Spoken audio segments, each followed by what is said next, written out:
Je vois souvent en commentaire des gens qui mettent leur NAS sur du Proxmox directement, donc en virtualisation.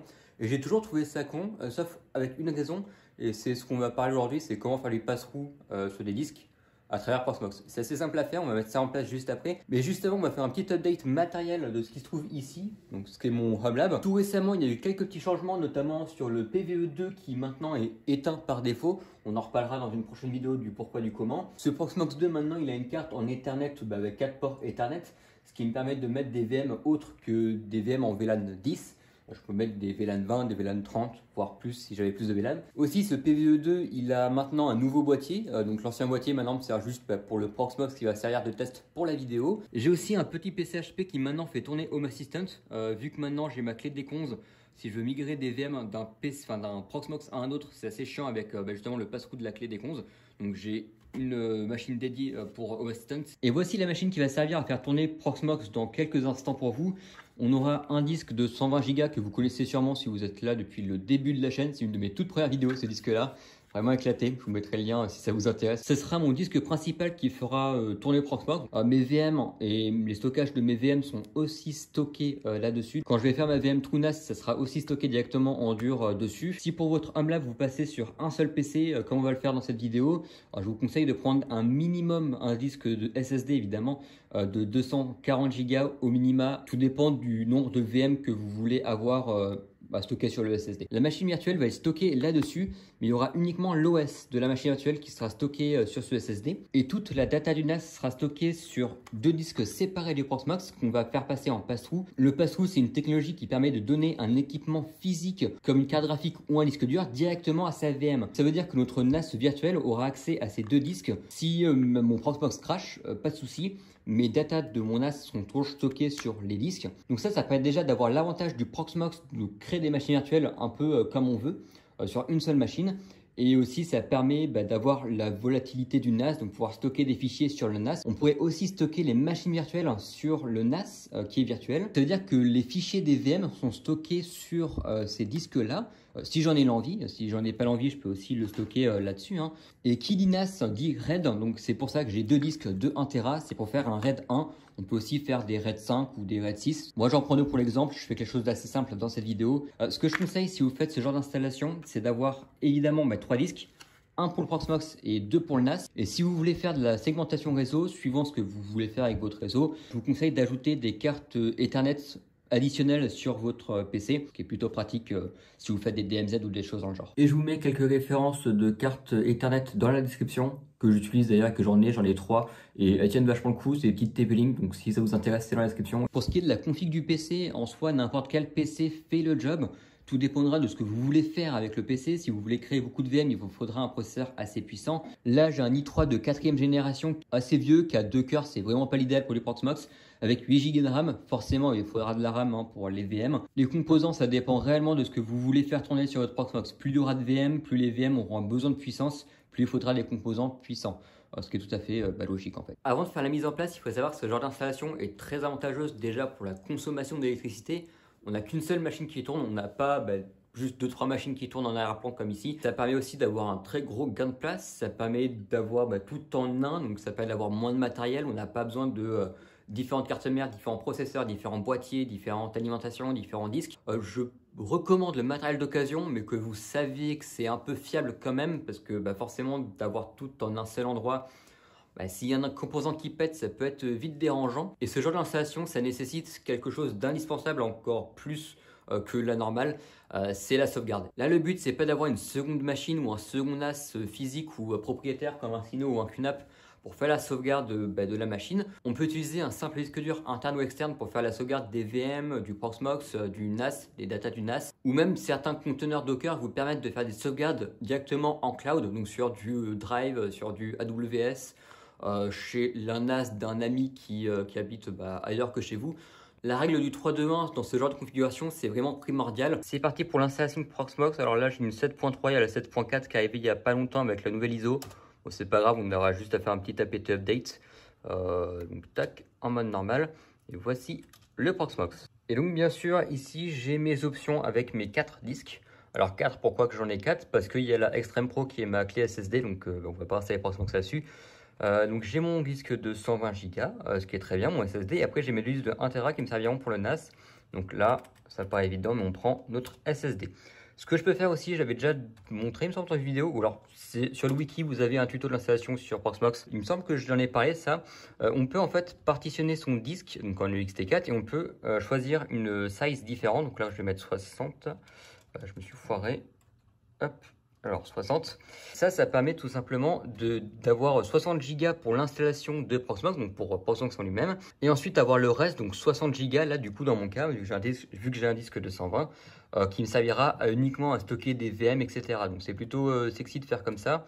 J'ai mis le Proxmox sur ma VLAN 20, sur mon réseau en 20, du coup, qui est branché juste ici, tout simplement parce que c'est mon réseau de test. J'accède bien au Proxmox, on va rentrer dans l'interface avec le 5 mot de passe. Si je regarde dans mon data center, dans mes disques et dans mes disques LVM, on peut voir, comme j'ai fait tout à l'heure, que j'ai bien partitionné mon disque de 120 Go en une partition de 60 Go et quelques. Donc ici, ça correspond bien. Alors par contre, 60 Go, c'est peut-être un tout petit peu juste visiblement, parce que 88, on va être vite saturé.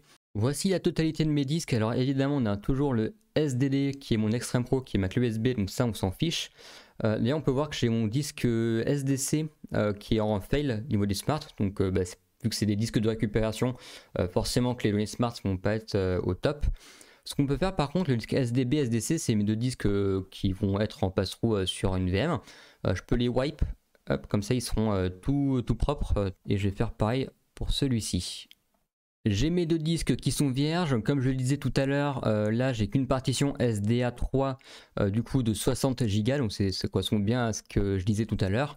Je pourrais créer une autre partition du coup de 60 Go pour stocker d'autres data, donc style des ISO, des VM, etc. pour séparer réellement la partie OS de la partie stockage. Dans l'idée aussi, quand vous voulez faire des backups de votre Proxmox, des VM, etc., vous avez donc les backups, vous pouvez faire add, vous branchez un disque dur externe ou interne, et c'est assez simple, hein, je vous apprends pas comment on fait.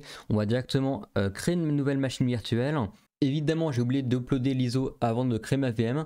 Donc on va juste directement uploader ça. Je dois avoir ça quelque part sur ma machine. Là dans mon cas c'est du TrueNAS qui commence à dater un peu. Bon, c'est pas grave, ça se met à jour dans l'idée. Si vous pouvez télécharger directement la dernière ISO, faites-le. C'est quand même vachement plus intéressant que juste mettre à jour. Ça fait plus propre. On va pouvoir créer la VM. Donc on va juste faire un petit clic droit. Créer VM, on va cocher la case avancée. La première chose que je fais évidemment, c'est de nommer mon NAS en TrueNAS. On peut évidemment cliquer sur Start at Boot, ça va permettre de démarrer le NAS en même temps que le démarrage du Proxmox. Dès que Proxmox démarre, hop, la machine démarre avec, donc ça c'est vachement pratique. Le Start Order, on va le mettre à 1, comme ça va être le NAS, si on a plusieurs VM, c'est le NAS qui sera démarré en priorité. Je vous invite évidemment à mettre vos autres VM à 2 ou plus. Dans l'OS, je mets TrueNAS Scale. Dans le système, on peut ajouter le QEMU Agent. Ça peut être intéressant. J'ai déjà fait une vidéo dessus. Je vous invite à voir les 9 astuces sur Proxmox. Dans les disques, on va laisser le disque par défaut, vu que c'est là où sera installé notre TrueNAS Scale. Et uniquement l'installation. Toutes les datas seront sur un pool dédié. Le CPU, on peut le mettre à 2 cœurs. La mémoire, on peut l'augmenter à 4000. Je décoche toujours le Ballonic Device parce que j'aime pas ça. A noter que TrueNAS va demander un minima de 8 Go. C'est vrai que j'avais oublié de dire ça en début de la vidéo. TrueNAS consomme beaucoup en RAM à cause du système de fichiers ZFS. On va continuer. Le network, on le laisse par défaut. C'est très bien comme ça. Et on va confirmer la création de la VM sans pour autant start after create parce qu'on n'a pas encore terminé avec la VM. Je démarre un shell sur mon node PVE et on va coller cette commande. Donc c'est ls-n/dev/disk/by-id. Ça nous sort la liste de nos disques sur notre Proxmox. Donc là j'ai bien mon SDA, mon SDD qui est ma clé USB. Moi ce qui m'intéresse c'est le SDB et le SDC. On va récupérer dans un petit fichier, alors moi j'ai déjà fait tout ça au préalable, donc je récupère le /sdb et le /sdc, donc ça c'est simple à faire, l'ID du disque qui est juste ici, donc moi ça correspond bien à ce qu'il y a juste en haut. Et ce qu'il y a entre les deux, c'est le Serial ID qui peut s'obtenir très simplement dans la catégorie disque ici. Et on a le Serial ID juste ici. Je retourne dans mon shell, je vais taper la commande suivante qui va me permettre d'attacher notre disque physique à la machine virtuelle. Donc là c'est /sbin/qm7, donc ça après le 7 c'est le chiffre de la VM. Moi c'est la VM 100. Et SCSI c'est pas 0 parce que moi le SCSI0 existe déjà. Je vais enlever le 0 pour mettre un 1. J'efface tout jusqu'à by-id Et ce qu'on va ajouter ensuite, c'est le numéro du disque. Donc moi là, je vais ajouter le disque SDB. Donc je vais récupérer l'ID qu'on a pris tout à l'heure et je vais, hop là, coller ça. Donc ça nous donne quelque chose comme ceci. Le disque a été ajouté. On va faire la même chose. On va enlever tout ça.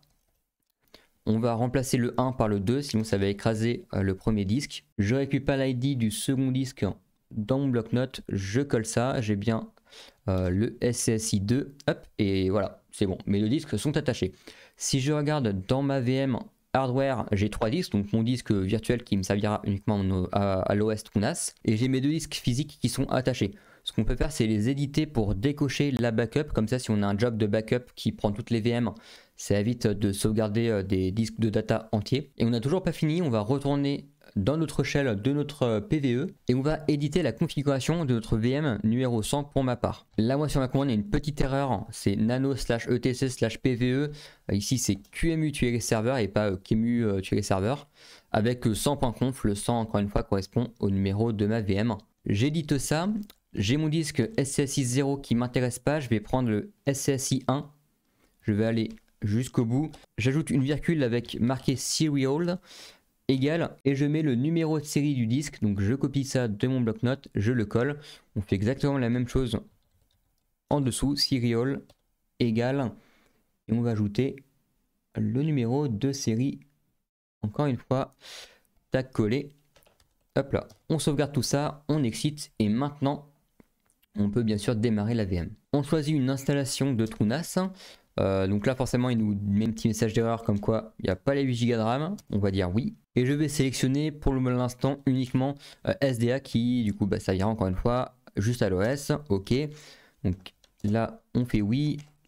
Le user ça sera admin par défaut avec un joli mot de passe. Et voilà, TrueNAS est installé. On nous dit de reboot et de remove le média d'installation. Donc c'est ce qu'on peut faire. On va shut down le système. Dans hardware, je vais dans le CD et je fais do not use media. Comme ça, il n'y a plus de média dans la VM et je peux la démarrer en toute sérénité. Voilà, donc la VM redémarre. J'ai mon TrueNAS script qui est installé, donc je peux juste le démarrer tout bonnement.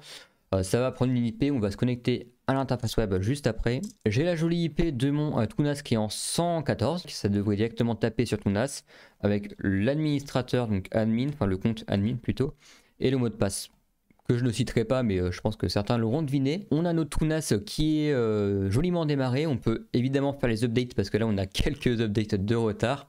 Bon, ça va, on a 2-3 mois de retard, c'est pas non plus énorme. Ce qu'on peut faire tout de suite, c'est aller dans Storage, créer un pool et forcément on récupère nos 2 disques qu'on a mis en passe-roue juste avant.